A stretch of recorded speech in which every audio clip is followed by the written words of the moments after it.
വിശുദ്ധ പത്രോസ് എഴുതിയ ഒന്നാം ലേഖനം, അധ്യായം 5. ശ്രേഷ്ഠന്മാർക്ക് ഉപദേശം. ഒരു സഹശ്രേഷ്ഠനും ക്രിസ്തുവിൻ്റെ സഹനങ്ങളുടെ ദൃക്സാക്ഷിയും വെളിപ്പെടാനിരിക്കുന്ന മഹത്വത്തിൻ്റെ പങ്കുകാരനും എന്ന നിലയിൽ ഞാൻ നിങ്ങളുടെ ഇടയിലെ ശ്രേഷ്ഠന്മാരെ ഉപദേശിക്കുന്നു.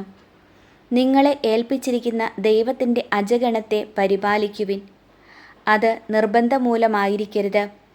ദൈവത്തെ പ്രതി സന്മനസ്സോടെ ആയിരിക്കണം. ലാഭേച്ഛയോടെ ആയിരിക്കരുത്, തീക്ഷ്ണതയോടെ ആയിരിക്കണം. അജഗണത്തിൻ്റെ മേൽ ആധിപത്യം ചുമത്തിക്കൊണ്ടായിരിക്കരുത്, സന്മാതൃക നൽകിക്കൊണ്ടായിരിക്കണം. ഇടയന്മാരുടെ തലവൻ പ്രത്യക്ഷപ്പെടുമ്പോൾ മഹത്വത്തിൻ്റെ ഒളിമങ്ങാത്ത കിരീടം നിങ്ങൾക്ക് ലഭിക്കും. വിശ്വാസികൾക്ക് ഉപദേശം.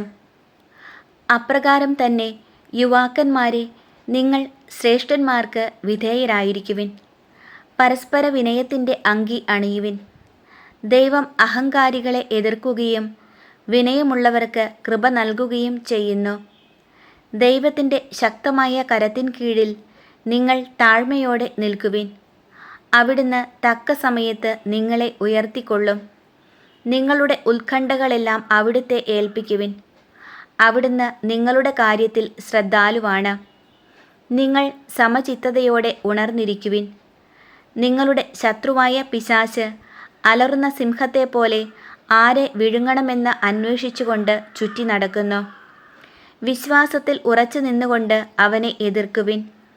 ലോകമെങ്ങുമുള്ള നിങ്ങളുടെ സഹോദരരിൽ നിന്ന് ഇതേ സഹനം തന്നെ ആവശ്യപ്പെട്ടിരിക്കുന്നുവെന്ന് അറിയുകയും ചെയ്യുവിൻ. തൻ്റെ നിത്യമഹത്വത്തിലേക്ക് ക്രിസ്തുവിൽ നിങ്ങളെ വിളിച്ചിരിക്കുന്ന അനുഗ്രഹദാതാവായ ദൈവം നിങ്ങളെ അല്പകാലത്തെ സഹനത്തിനു ശേഷം പൂർണ്ണരാക്കുകയും സ്ഥിരീകരിക്കുകയും ശക്തരാക്കുകയും ചെയ്യും. ആധിപത്യം എന്നും എന്നേക്കും അവൻ്റേതായിരിക്കട്ടെ. ആമേൻ. നിങ്ങൾ അവലംബിക്കുന്ന ദൈവകൃപ സത്യമായിട്ടുള്ളതാണെന്ന് ഉപദേശിക്കാനും സാക്ഷ്യപ്പെടുത്താനുമായി വിശ്വസ്ത സഹോദരനായി ഞാൻ കണക്കാക്കുന്ന സിൽവാനോസ് വഴി ചുരുക്കത്തിൽ നിങ്ങൾക്ക് ഞാൻ എഴുതിയിരിക്കുന്നു. നിങ്ങളെപ്പോലെ തിരഞ്ഞെടുക്കപ്പെട്ട ബാബിലോണിലെ സഭയും എൻ്റെ പുത്രനായ മർക്കോസും നിങ്ങൾക്ക് വന്ദനം പറയുന്നു. സ്നേഹചുംബനം കൊണ്ട് നിങ്ങൾ പരസ്പരം അഭിവാദനം ചെയ്യുവിൻ.